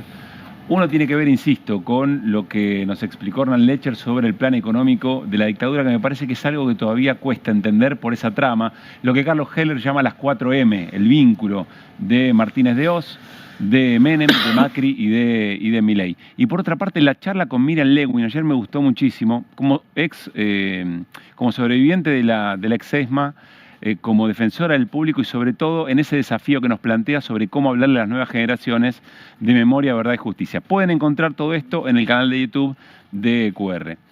Está con nosotros Germán Martínez, es el titular de la bancada de diputados de Unión por la Patria. Germán, buenas noches. ¿Qué tal? Buenas noches. Gracias por estar. No, una alegría volver a estar con ustedes. Para nosotros también. Hicieron un gran programa ayer. Bueno, gracias, Germán. Lo agarré tarde. Sí, pero doy fe que terminamos el programa y algo de eso nos comentó Germán y se valora muchísimo. ¿Qué significó la movilización de ayer? Las características que tuvo. Masiva es siempre la del 24 de marzo. Pero decíamos acá, daba la sensación que algo más había ocurrido. ¿Tu percepción? Sí, masiva es siempre. Yo creo que fue más masiva de lo habitual. Al menos yo lo viví desde la ciudad de Rosario, donde nos tocó, allá se hace toda una tarea que nuestras compañeras de la corriente van, que tiene que ver con los sorteos del orden, los bloques, la participación, en qué lugar te toca. A nosotros nos tocó sexto en el bloque de los partidos políticos, que era casi el final de la marcha, ¿no? Y estábamos parados en una esquina con Agustín Rossi, con la columna de La Corriente, desde las 4:30 de la tarde. Bueno, nos sumamos a la columna a las 7:20.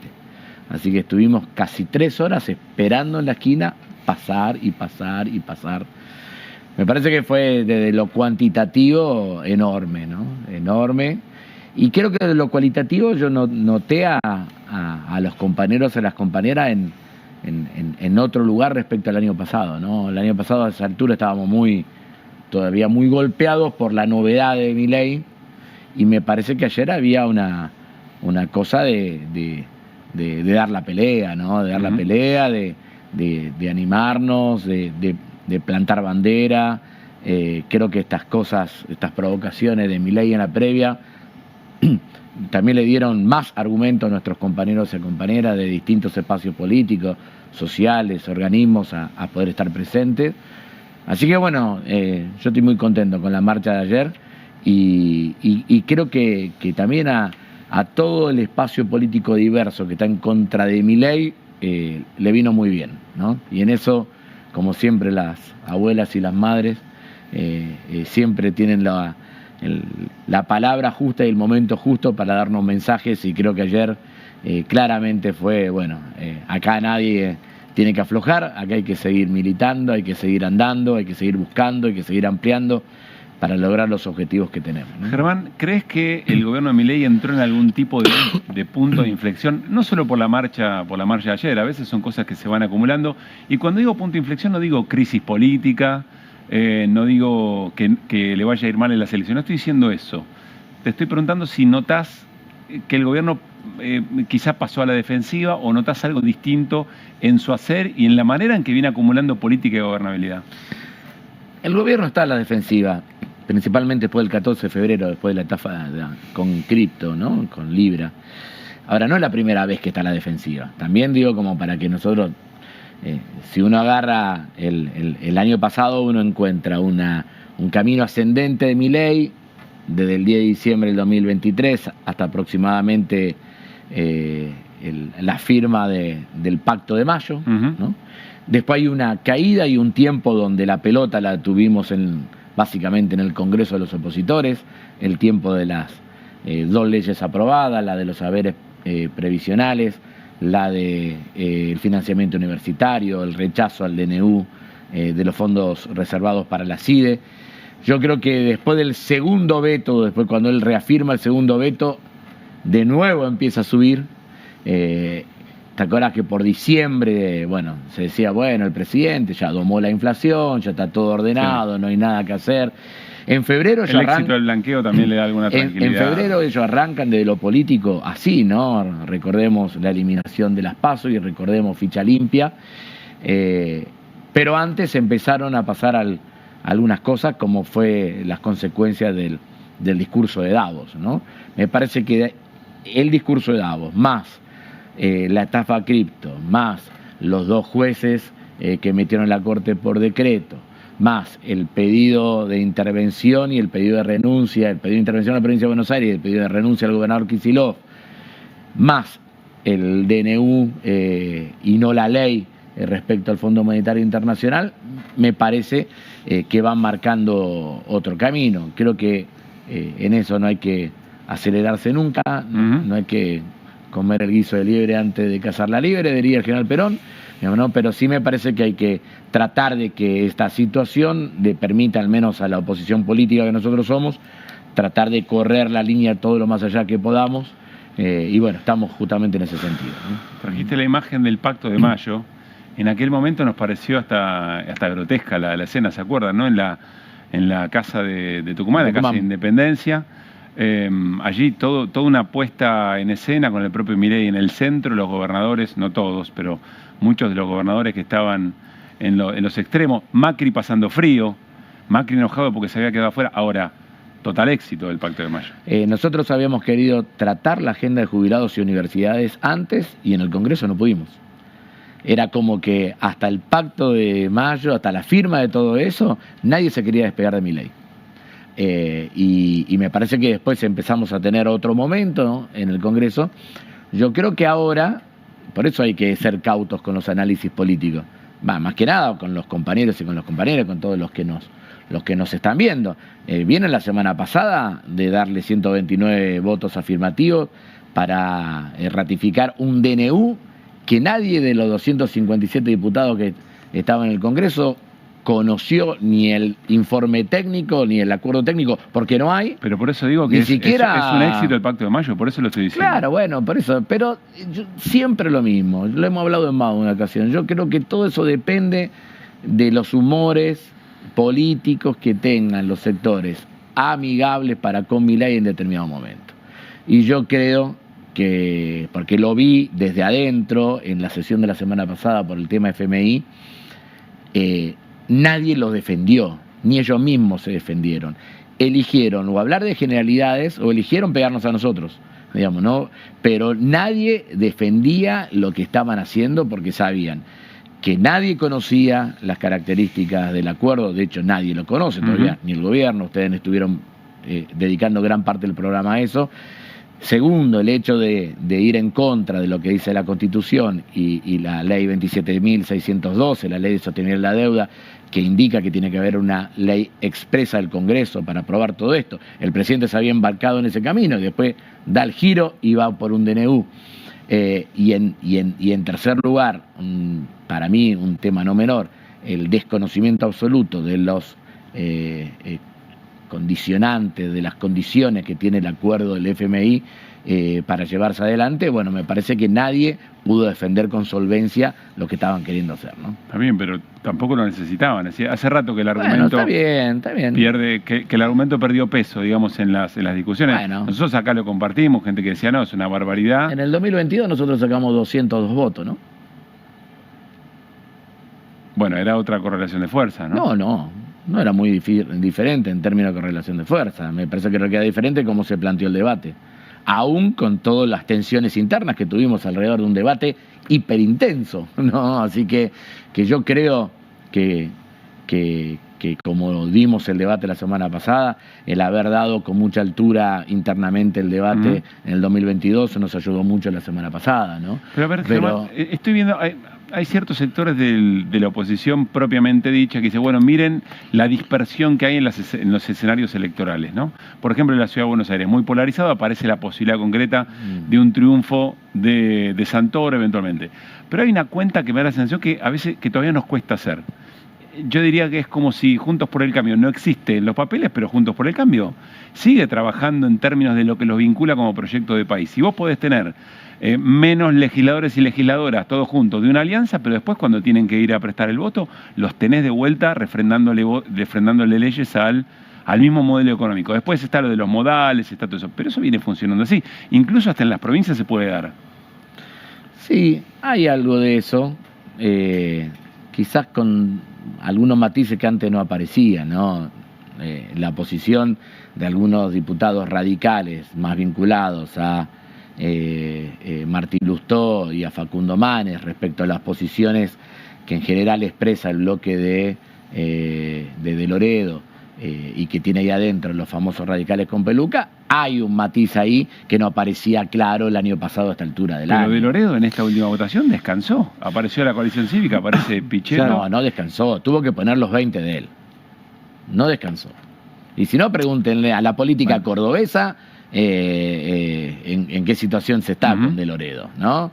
Porque ahí hay todo un minué alrededor de la conformación de las listas este año en la provincia de Córdoba, que no, tuvo que sentar a sus 20. La coalición cívica efectivamente tuvo que hacer lo suyo, dando un triple sarto mortal en los posicionamientos públicos, no respecto al tema FMI, sino respecto a otros temas, porque venía de hacer una entrevista lapidaria Elisa Carrió en El País de España, diciendo que la recaudadora, la que se lleva la guita, pero igual los votos es Karina Milei. Karina es la cajera. Pero igual los votos estuvieron, es decir, como si se perdiera vergüenza pública respecto de lo que se dice y después de lo que se dice. Ahí sí estoy más de acuerdo, yo creo que hay una cosa de esto de pensar que todo dura poco y que por el papelón de hoy y mañana lo tapará un nuevo escándalo. No importa. ¿Cuánto se van a acordar lo que estoy haciendo? Pero me parece que no es tan así para la gente. Yo creo que hay elementos que van quedando. ¿Así que sedimenta? Sí, no tengo la menor duda. Ahora, sedimenta en una porción de argentinos que se van informando, que van profundizando los temas, que están viendo las cosas. Probablemente alguien que está muy desconectado de la política, que se conecta muy de vez en cuando, no sedimenta tanto como desearíamos, ¿no? Pero yo creo que sí, que sedimenta y eso se visualiza. Yo ando mucho acá entre las marchas, los movimientos propiamente míos, el ir para un lado, el ir para el otro, siempre voy caminando a todos lados y vos te vas encontrando en la población que rodea al Congreso, que es una población muy especial, digamos, no hay que sacar conclusiones tajantes de todo eso, que esta cuestión, por ejemplo, lo de la coalición cívica no lo entendió nadie. No lo entendió nadie. Ahora vamos a decir, ¿cuánto representa hoy políticamente en términos cuantitativos la coalición cívica? Bueno, lo veremos en el devenir electoral próximo, ¿no? ¿Qué liderazgo tiene hoy Elisa Carrió? Bueno, lo veremos en lo que viene, pero la jugada no se entendió y me parece que no se la pudieron ni siquiera explicar a los propios, ¿no? Germán, hoy veía un tuit del gobernador de Salta, Sáenz, a raíz de los cierres de lista y demás. Decía algo así, bueno, hay que dialogar porque la etapa implica diálogo.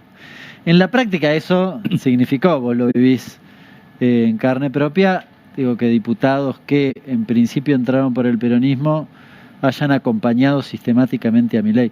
Te quiero preguntar cómo se vive eso y una cosa que honestamente no entiendo, porque vos tenés experiencia en la negociación, yo debo ser medio un termo, pero no entiendo por qué, pudiendo muchos diputados de filiación peronista votar en contra de las políticas que le hacen mal a nuestro pueblo y que reconocen que así son, y por ejemplo, pienso en la ley bases, se podía haber cortado con votos, digamos, de la oposición. ¿Cuál es el negocio de votar a favor? Si lo votan en contra, es más, generarían mejores condiciones para su propia negociación, si lo piensan en términos individuales, digo. Bueno, la frase que usaste yo muchas veces lo he dicho adentro del recinto, ¿no? ¿Cuál es el negocio, muchachos? Le digo. Y se lo he dicho en más de una ocasión. Recuerdo, por ejemplo, nosotros habíamos intentado construir una sesión para tratar de rechazar el DNU 846, que es el que modifica las condiciones en las cuales se tiene que dar un proceso de canje de deuda, ¿no? Y que no conseguimos quórum. Y digo, bueno, ¿cuál es el negocio? Cuando el rechazo de ese DNU empoderaba a los gobernadores de la provincia para la discusión del presupuesto, ¿no? A mí me parece que hay un momento que nosotros pensamos que esto es una cuestión de estrategia, y a veces yo creo que es cuánto está midiendo Milei en mi territorio. Eso te iba a decir, que es pánico a las Creo que encuestas. es una cosa esa. Ahora, no y mi universo, el de un dirigente político territorial, ¿dónde se ubica y qué tan superpuesto está o no con la base de apoyo de Milei? O sea, se subsume el proyecto general al proyecto particular de alguien. Pero sí, a ver, hay... yo entiendo que hay cierta legitimidad en un dirigente político de una provincia que dice, che, mi base de apoyo está superpuesta con la de Milei, guarda que si yo me peleo con Milei pierdo esa base de apoyo. A ver, vos hablaste del gobernador de Salta, ¿vos te pensás que a Puyaro le pasa algo muy distinto? A Yayora le pasa algo muy distinto, porque si no nosotros, esto también lo quiero decir, si no a veces parece que el NEA y el NOA son aquellos que toman posiciones respecto al gobierno de Milei. Frigerio está calladito la boca, tiene un lío infernal con la cuestión de las rutas en su provincia. El jueves en Rosario, en la cabecera del puente Rosario Victoria, está todo el problema de la concesión de las rutas en el sur de la provincia de Entre Ríos, y está calladito la boca. En la provincia de Santa Fe, hoy nosotros tuvimos una reunión muy interesante de la Comisión de Obras Públicas sobre el tema vialidad nacional y los fondos para las provincias. El ministro de Obras Públicas de la provincia de Santa Fe creo que ya vino 7 veces, hizo como 7 videos en la puerta de la Casa Rosada, nunca encontrando respuesta, pero el gobernador fue y le puso los votos. Idem con Yayora, así que no es una cuestión de no a NEA, también la región centro, el corazón productivo del país, se arrodilla delante de Milei sin ningún tipo de problema. Si no, fijémonos lo que está pasando, ustedes lo siguen muy de cerca, toda la cuestión industrial, ¿no? La apertura de importaciones que estamos teniendo en la línea blanca, en la fabricación básicamente de heladera, freezer, electrodomésticos, en el Gran Rosario, el impacto es enorme, enorme. La situación, que ya lo hemos dicho tantas veces, de Acíndar en Villa Constitución, de ciertos sectores de la petroquímica, de la industria de la carne. Bueno, digo, me parece que todas esas cosas están pasando inclusive en el famoso corazón productivo del país. Yo creo que, vuelvo a esto, creo que hay un pedazo de la dirigencia política que eligió posicionarse de acuerdo a las encuestas. No importan los valores, no importan los principios, no importan las ideas, no importan los contratos electorales, lo que importa es, che, esto me garpa o no me garpa en mi territorio. Y en función de eso se posicionan. Esas cosas son entendibles, te diría más, hasta son legítimas. Ahora, hacen añico la representación política, porque vos fuiste elegido en función de determinadas ideas. Si esas ideas vos las ponés a un costado, las desplazás y asumís otra porque te lo indica una encuesta, estamos fritos. Germán, te quiero preguntar por el audio que circuló del presidente de la Cámara, de Martín Menem. Uno entiende que hay arengas, vos debés hacer arengas también respecto al propio bloque, pensar estrategia, no lo veo mal. Pero sin embargo el audio fue bastante explícito, porno, por decírtelo de alguna manera. ¿Cuánto impacta? ¿Crees que genera alguna reflexión interna del propio bloque? ¿Qué sensación te queda después de que eso se visibilizó? Bueno, yo noto una pérdida de autoridad muy importante por parte del presidente de la Cámara, desde el momento en que fue ratificado como presidente de la Cámara en la última sesión preparatoria hasta ahora, ¿no? No específicamente nuestro bloque, porque nuestro bloque ya no lo acompañó la última vez que hubo sesión preparatoria. Nosotros estuvimos en contra de su designación, y si uno recuerda, yo hago memoria de lo que dije ese día, que hice un discurso muy duro, todo lo que enuncié lo había tomado nota en una reunión de bloque que habíamos hecho el día anterior, y todo lo que dije me lo habían dicho mis compañeros en el bloque, ¿no? Todos esos rasgos por parte del presidente de la Cámara lamentablemente están potenciados en negativo, ¿no? ¿Pero qué quiere decir pérdida de autoridad fuerte? Es decir, que pierde autoridad el presidente de la Cámara. Que la palabra cada vez es menos tenido en cuenta, ¿no? Lo del otro día es que él podrá haberlo vivido como una canchereada, eso de esperar en un momento con el tablero en 128 y levantar una sesión. Esas son cosas que todas te las festejan en el vestuario, pero que después te pueden hacer perder un torneo. ¿Viste? Son de esa cosa, en términos futbolísticos, ¡ay, qué canchero que estuviste! Y después... ¿Vos registrás algún antecedente de pérdida de autoridad del presidente de Cámara de Diputados? Porque eso no pasó. No, digo, bueno, por ejemplo, no pasó con Monzó, no pasaba, digo, para tomar ejemplos. Monzó tuvo un momento muy delicado el día del tratamiento de la ley de reforma previsional. Con una agarrada fuerte. Del 2017. Con una agarrada muy fuerte. Con Leopoldo Moró, ¿no? Con Moró. Pero ahí ahí el tema era que efectivamente había una situación de quórum que todos sentían que Emilio podía llegar a forzar esa. Emilio levanta la sesión y la pone a los 72 horas, 96 horas. Y en el medio recurre a la política, la recuerdo perfecamente. Claro. Y a los 4 días la aprobó, con todo el recinto ordenado. Vos lo que decís es que Menem no recurre a la política, es otra... Y es que cuesta realmente, a mí me cuesta mucho, y eso que creo que soy soy el que más intento, ¿no? Me cuesta muchísimo. ¿Qué te cuesta?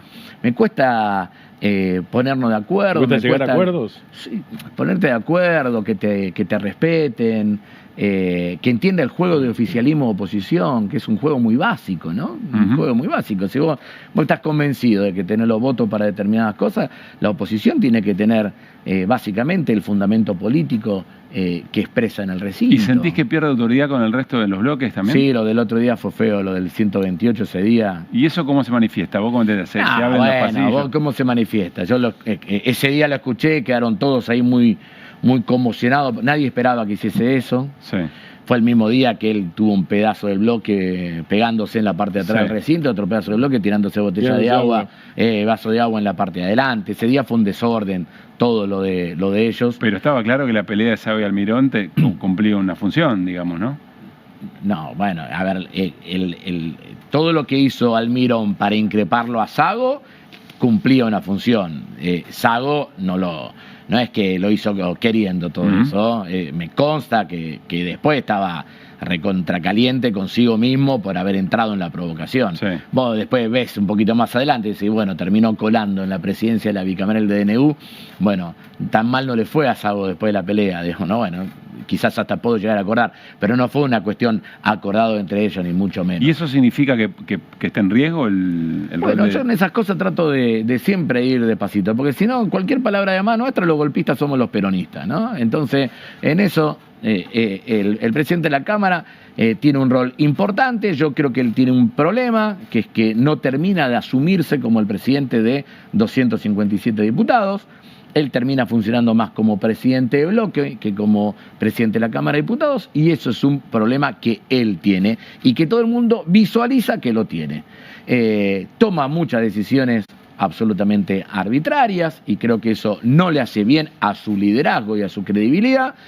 Y después vos tenés que tener la capacidad también de hablar con todos los espacios políticos, con la diversidad de expresiones que hay en la Cámara de Diputados. Déjame preguntarte por tu espacio, Germán. Sí. La movilización de ayer, la del 24, también otras que tienen esas características, por supuesto son un mensaje muy claro hacia el gobierno, desde ya, sobre todo la de ayer con el componente de la defensa de la democracia y el negacionismo que ostenta el gobierno, pero también parece ser un reclamo hacia la propia política que represente esos valores en términos de, bueno, terminen de resolver sus asuntos, estén a la altura de la representación de lo que esta calle muestra. ¿En qué momento está esa representación? Siempre esas dos cosas vienen juntas, siempre. Y te la dicen los compañeros y compañeras. Por un lado, pónganse de acuerdo, ¿qué les dicen? Resuelvan los problemas. A mí me pasa mucho del reconocimiento al intentar dar la pelea aunque no alcance, ¿no? Sí. Y el tema de enfrentarte a Milei hoy es un elemento que no hay compañero o compañera que no se lo pida a cualquiera que ejerza algún rol. Bueno, pero viste lo que dicen las encuestas. ¿Qué? Las críticas a Milei son muy importantes, tienen una pérdida de imagen positiva muy importante en cualquier encuesta que veas. Ahora, cuando observás intención de voto, no baja tanto. ¿Qué quiere decir? Que toda esa disconformidad con el gobierno no está siendo canalizada por la oposición. Bueno, yo estoy viendo encuestas que están en la imagen positiva de Milei 15 puntos por arriba de la intención de votos. 50, 48, 47 de positiva. y 35, 36, 34. Vuelvo a la pregunta. Digamos, ¿no? ¿Cómo estás viendo la representación? Lo que pasa es que si no nos dejamos ninguna idea. Además, no hay elecciones presidenciales, que es otra cosa a tener en cuenta, ¿no? Pero es lógico. En una elección de esta característica en la Argentina se va a vivir en algún lugar como si así lo fuese. El gobierno va a salir a convocar apoyos pidiendo que justamente, no te digo como un plebiscito, pero va a ir a jugar va a querer nacionalizar al máximo, ¿no? Sí. No, está nacionalizado. Pero yo, antes de meterme de nuevo en mi ley, digo, el reconocimiento al pelear contra el gobierno, a tratar de hacer todo lo posible para este gobierno, viene con una fuerte demanda, además de, muchachos, estén juntos en esta. No queremos pelea. Y eso es en todos lados. Cada uno lo expresa después, de acuerdo al lugar donde vive, le pone el caso local o el caso regional, pero no, hay una fuerte demanda de estar juntos para enfrentar más competitivamente a Milei. ¿Y cómo está la cosa en ese sentido? Y bueno, y me parece que con aciertos errores lo vamos intentando, ¿no? Yo creo que, por ejemplo, la posición que ha tenido nuestro bloque parlamentario la semana pasada en el debate por el DNU con el Fondo Monetario Internacional ha sido una posición muy clara, ¿no? Y que el bloque de senadores le haya enviado una nota al FMI en la misma línea que la que expresó el Partido Justicialista en su Consejo Nacional Federal y que la que expresó cada uno de nuestros diputados en el recinto al otro día, me parece que eso es importante. Eso en algún lugar ayuda. La posición asumida por todos los espacios políticos con estas convocatorias de los miércoles, que, a ver, yo fui todos los miércoles de enero a la marcha. Se empezaba a ver el cambio de posición de la policía de la ciudad, de la policía federal respecto a la marcha, porque nosotros siempre dábamos la vuelta y de repente nos empezaron a impedir hacer todo eso, a endurecer un poquito más. Después empezó a crecer mucho en las últimas 3 semanas. Pero ahí se ve una cosa muy compacta por parte de los sectores opositores. A mí me parece que eso se va dando y se expresa en la calle, se expresa en el Congreso, se expresa en la política territorial, siempre, obviamente, con la salvedad del caso y que todos vamos a tener que hacer en cada uno de nuestros lugares. A mí me toca en la provincia de Santa Fe tratar de ayudar lo más que pueda para que esos niveles de unidad se den en el territorio, como compañeros y compañeras en otros lugares. Última, Germán, te voy a preguntar por mañana. Mañana vuelven a movilizarse jubilados y jubiladas, sí. Hay sectores de la CGT que van a acompañar y seguramente otros sectores también, pero veamos el desarrollo de esto. Primera movilización con hinchas, termina en la represión, la máxima, el símbolo de todo eso es la agresión, el intento de homicidio, según la causa, sobre Pablo Grillo. El miércoles siguiente parece haber una decisión distinta del propio gobierno, arma otro tipo de operativo, casi una ciudad sitiada, pero efectivamente no hubo represión. Y ayer tuvimos el 24 de marzo sin policías y sin ningún conflicto, digamos, ¿no? ¿Qué te imaginas mañana? Bueno, la inteligencia debería marcar que si cuando la gente que se moviliza lo hace absolutamente en paz y en tranquilidad, cuando más policía le pone, peor es para la convivencia en la calle. Entonces, por lo tanto, te diría que yo achicaría al mínimo, a la mínima expresión, el dispositivo en la calle. No es lo que van a hacer. En realidad hay cierta vinculación entre lo que pasó el miércoles, que por primera vez van los hinchas, y el miércoles la semana pasada, porque en realidad la marcha de ese miércoles cuando fueron los hinchas era muy masiva y muy espontánea, con poquitos componentes organizativos. Muy inorgánica, digamos. Muy inorgánica. Entonces, casi que tenía un montón de gente que se sumaba, agarró una camiseta de fútbol y se la puso. Bueno, y creo que el dispositivo de seguridad lo que buscó es que toda esa gran cantidad de gente no se concentre en un solo punto. Por eso la represión se da en Alsina o Moreno y Entre Ríos, se da en Perón o en Mitre y Callao, se da a la altura de Irigoyen y Saspeña. Iban barriendo. Claro, trataban de que no lleguen acá. Y una vez que lograron eso, fueron con una represión violentísima a la plaza. Ahí es donde pasa lo que pasa. Charlando con el senador Mayán, él tiene su oficina, la oficina del bloque, arriba de ahí de Hipólito Yrigoyen y Entre Ríos, y él contaba, y dice, mirá, vieron 4 personas corrieron una valla, que eran 4 recontraservicios, digamos, ¿no? Y atrás vino la motorizada y empezó a reprimir. Digamos, eso estaba todo, se sabía en qué momento iba a suceder. De hecho, nosotros estuvimos a las 4:30 de la tarde en la calle y la represión había arrancado 4:10. ¿Y vos qué decís? Que la lectura fue costosa para el gobierno y por eso entonces otro después lo que dispositivo... hicieron fue ir a donde había habido represión el primer miércoles, en el segundo pusieron las vallas. Lo más lejos posible de la Plaza de los Dos Congresos, ¿no? Bueno, y me parece que esa fue una postura bastante más racional que la que tuvieron la primera, digamos, obviamente con un desastre con lo de Pablo, pero también con una enorme cantidad de argentinos y argentinas reprimidos. Hay que ver cuál es la postura de ahora en más, ¿no? A mí me parece, hoy leía un artículo de Isasi y Burman sobre cuánto orden y pide la sociedad y qué tal dispuesta está a tolerar la represión. Y después yo le escribí a Burman, yo creo que la sociedad argentina es una sociedad que en general no está enemistada con la idea del orden, pero yo creo que es una sociedad a la cual le resulta espantoso lo que se vivió el otro miércoles. Yo ese miércoles, el de la represión más feroz, el viernes estuve en lugares donde militaba políticamente Pocho Leprati, en Rosario, en Barrio Ludueña. Bajen las armas. A él lo matan en la zona sur de la ciudad, en Las Flores, pero su lugar de militancia era en una comunidad religiosa ahí en Barrio Ludueña. Y estaban todos conmocionados porque esas cosas no le gustan a la gente. No le gustan. Bajen las armas, aquí solo hay pibes comiendo, ¿no? Entonces, me parece que eso también es parte del proceso de descomposición que está teniendo el liderazgo presidencial en los últimos años. Y después, ahí al agregarle, tal vez, no sé, lo de bajen las armas es un granadazo, no sé cómo se llama, en la cabeza a Pablo Grillo. Y la señora de 81 años tirada al piso, bueno, con excusas y mentiras, que no fue la intención, aparte, que en realidad ella estuvo golpeando al policía, etcétera. Que no se haya sentido interpelado por lo que le pasó a Pablo. De hecho, el lunes siguiente en Rosario se dio el camarazo de los trabajadores de Adgra, que se había hecho el viernes en la ciudad de Buenos Aires, y realmente te remontaba a la época de José Luis Cabeza, ¿no? Claro. Entonces, me parece que eso también es importante mencionarlo. Yo creo que no vale todo en la República Argentina, no vale todo en la política argentina, la sociedad no es cierto que tolere todo, hay cosas que a veces parecen como que uno lo mira con mayor nivel de distancia, pero cuando pasan las cosas que están pasando en la Argentina, yo creo que a muchos argentinos y argentinas le cae la ficha más rápido y eso va sin lugar a duda a ayudar. Germán, gracias como siempre. No, gracias a ustedes. Germán Martínez, hacemos la última tanda, todavía nos queda algo más para compartir antes de las 12 aquí en QR.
De QR. Rafinha, jugador del seleccionado brasileño, declaró antes del partido alguna que otra cosita. Creo que lo tenemos en placa. A ver qué dijo Rafinha. Le vamos a dar una paliza a Argentina en el campo y fuera del campo si hace falta. ¡Ah, la pelota! ¿Cómo estaba Rafinha, no? A ver qué pasó en el Monumental. Arrancó tempranito la cosa. Mirá. El Cuti, Molina. Mirá qué toqueteo. De Paul. Alexis ese, ¿no? Se quedó congelado, mirá. Estamos marcando la patada. Bueno, fue 4-1, che. Fue 4-1 para la selección argentina frente a Brasil.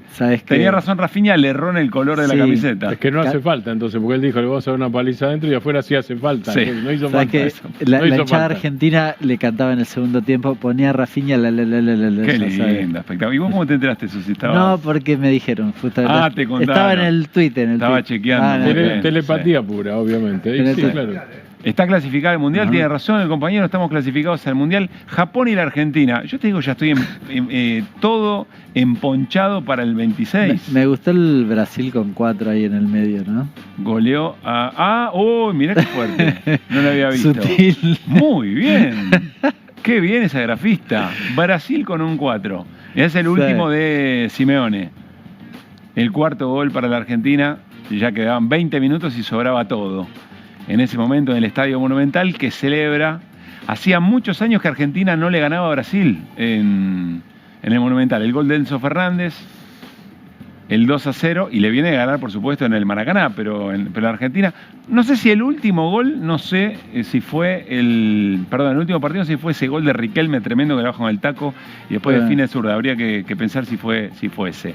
Bueno, y mientras tanto, el Ministerio de Economía, Toto Caputo, en X. McAllister, Enson y Juli son buenísimos.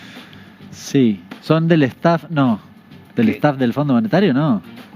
Yo digo una cosa de verdad, no termino de entender. Para mí, si no podés seguir el tren de la conversación futbolera, mejor dedicarse a otras cosas, ¿no? Donde bueno, que sí, no pase papelones. Que se nota. ¿Cuál es no hay chiste. ¿Qué pasó? ¿Cuál es el remate?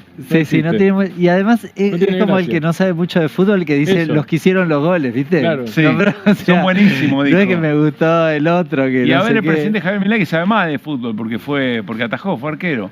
Alegría no ten fin. Gracias Argentina por esta noche de tantas alegrías. Sí. Bueno, algo mejor, para ser franco, un poquito mejor el presidente de la nación. Bueno, gran alegría, ¿no? Hoy hablaba con Matías Canillán, relator, y para mí uno de los periodistas especializados en deporte que perfectamente conjuga lo que pasa dentro de la cancha y lo que pasa en el fútbol como cultura popular, como política, como clubes. Y decía algo muy interesante, que el proceso de la selección argentina se escuela. Después decía todo lo contrario que pasa en la estructura del fútbol argentino, ¿no? Sobre cómo está organizado y, bueno, otras cuestiones. Pero decía, es tan bueno el proceso de esta selección que hace escuela. Es decir, nos empieza a gustar jugar de esta manera, ganar de esta manera, y veremos qué es lo que pasa con el desarrollo de la Argentina en el próximo Mundial. Y hacía mucho tiempo que en una Argentina-Brasil no estaban ni Messi ni Neymar. Es decir, estamos en una transición. No vamos. Que la pase muy bien. Mañana a las 10 de la noche la seguimos en Bravo. Chao, muchachos. Adiós.